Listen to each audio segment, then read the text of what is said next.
Hey guys, welcome back to another video. I hope everybody has had a wonderful day. If you are new here, my name is Megan. If you've been here before, welcome back. But basically, I am a restoration of life coach. If you would like to work with me, I would love to help you navigate this journey. I am very good at what I do. You can reach out through email, redeemingthebroken@gmail.com. I repeat, redeemingthebroken@gmail.com. We also have two Facebook groups, guys. Redeeming the Broken and Dead Marriages Redeemed. Come on over to both. We would love to have you.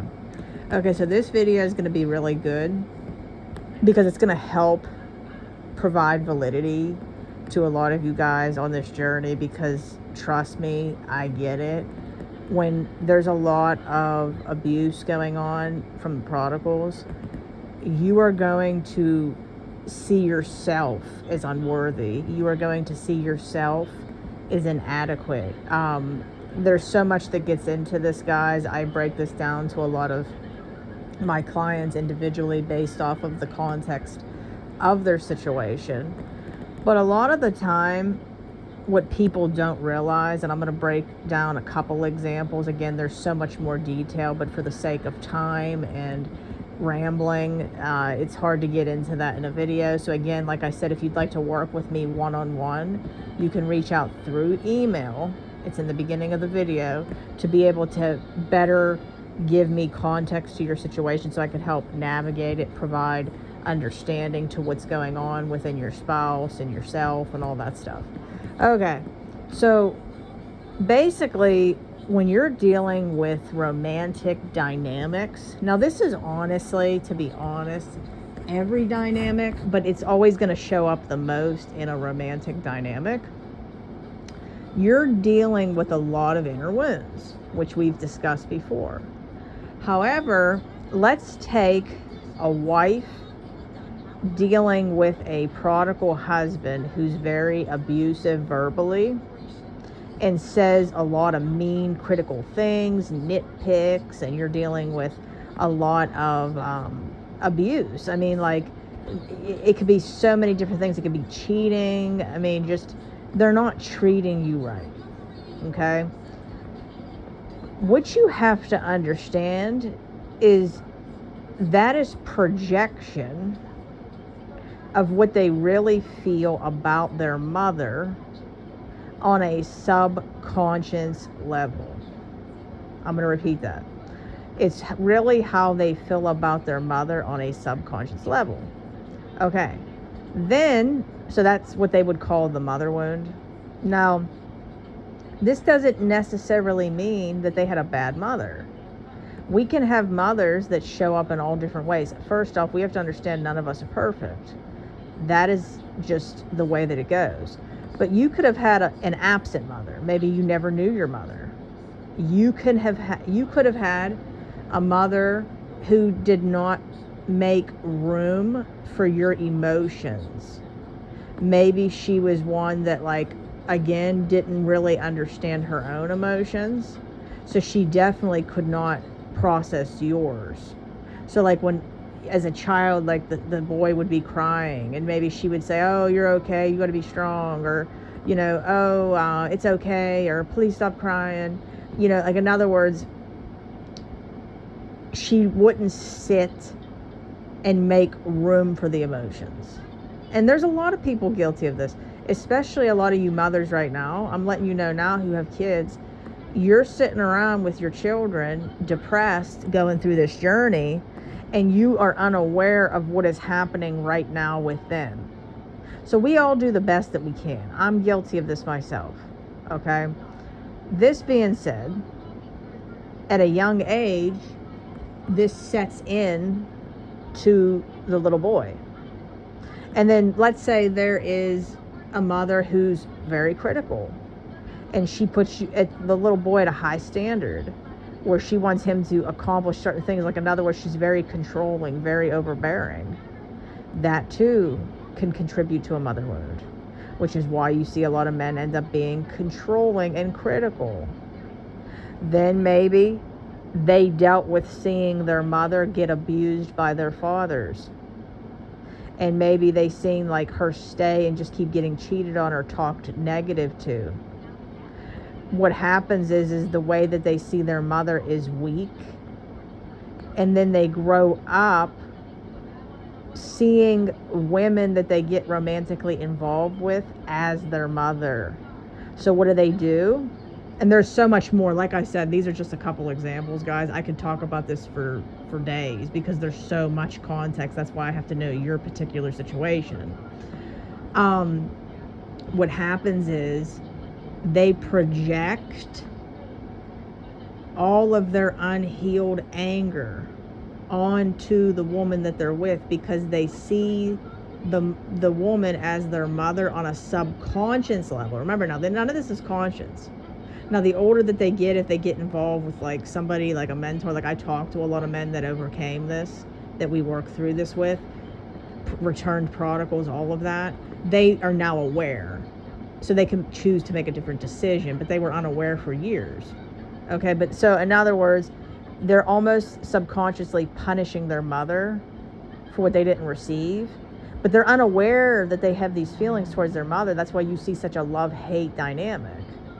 Then you get the mother that overcompensated the little boy. She put the little boy on the pedestal, and she was so overcompensating to where that's how you kind of usually will get the grandiose narcissist that's created. There's no accountability because she praised him so much. She made him, everything under the sun to eat, and like, you kind of get what I'm getting at here. This is why we can't baby our boys, because when you baby your boys, you're setting them up to look for a mother figure in a wife, but they really don't want a mother figure in a wife. So that's why they'll subconsciously abuse them and punish them and project. Okay. So that is, like I said, the mother wound in boys. There's so much more context. These are just a couple examples. So what happens is, this is most cases that you're all dealing with right now. If the women, you're dealing with a husband or future husband who has unhealed mother wounds for all different reasons. Again, does not mean you have a bad mother. Then you get into the father wound with a little boy. Okay? They are going to see their father. Okay, so however their father treated the mother is what's going to be usually projected onto the woman they end up getting involved with. So if you've seen your father be overly critical and, did not provide safety in the home, and this is the thing, like these boys that are growing up into men that are walking around as little boys disguised as men, no offense, guys, okay, that are listening here, it's not their fault, because they're unhealed. Getting involved in marriage is not knowing how to navigate it properly, and they're unhealed. Again, the inner work has not been done. So then it's the same domino effect that keeps taking place from generation to generation, which is how we get into generational curses. Now, the father wound there's a lot that goes into that too. I'm going to hit on that on a separate video, but I want to just talk about mother wounds right now. So now let's get into the mother wound with girls. So you men that are listening, okay, you are maybe dealing with a woman who has a mother wound. So she will overcompensate to be loved most of the time. So most of the time, women who had a mother wound, have a mother wound, had a mother who didn't make room for their emotions. They were unheard. They most of the time were in tuned with her emotions, and they wanted to keep her happy. Most of the time, these women fawned. Okay, now if you're unaware of what that means, is we have like these responses when we're triggered, which is going to be fight, flight, flee, fawn. Okay, fawning is basically when you want to keep the peace and keep things good without ruffling feathers. So you're going to do everything you possibly can to avoid conflict. So usually that's where the people pleasing comes into play, where you are going to avoid bringing anything up that could potentially upset somebody. So this is what you've seen in a lot of your wives, overcompensating, people pleasing, until they built up so much resentment. Okay, because again, you guys have been ricocheting mother wounds off of the other, father wounds off of the other, unhealed wounds, that it's a misunderstanding. So the woman gets overwhelmed with overcompensating without reciprocity effort, that she ends up getting burned out and just checks out. And that's why a lot of your wives left. Does this mean that it's your fault? No, because again, like I said, you had unhealed wounds yourself. Okay, so does that mean that you could have avoided them leaving? No. Okay, like at the end of the day, this was set up. This whole thing was set up to raise you up. That's why God uses the good and the bad to work together, Romans 8:28. So I wanted to put this video out here, guys. There's a lot more that goes into this. Like I said, these are just little bits and pieces of context I'm giving you, because at the end of the day, I need to know your particular situation to really be able to help give you the proper advice. Okay, I'm not one of those people that give one-sided advice. I need to know it all. So if you guys like this video, give me a like, share, comment, subscribe. Put your comments in the description of if you liked the video, what you thought, what you'd like to hear next. And again, if you'd like to work with me, reach out through email, redeemingthebroken@gmail.com. All right, guys, I will see you guys in my next video. Bye.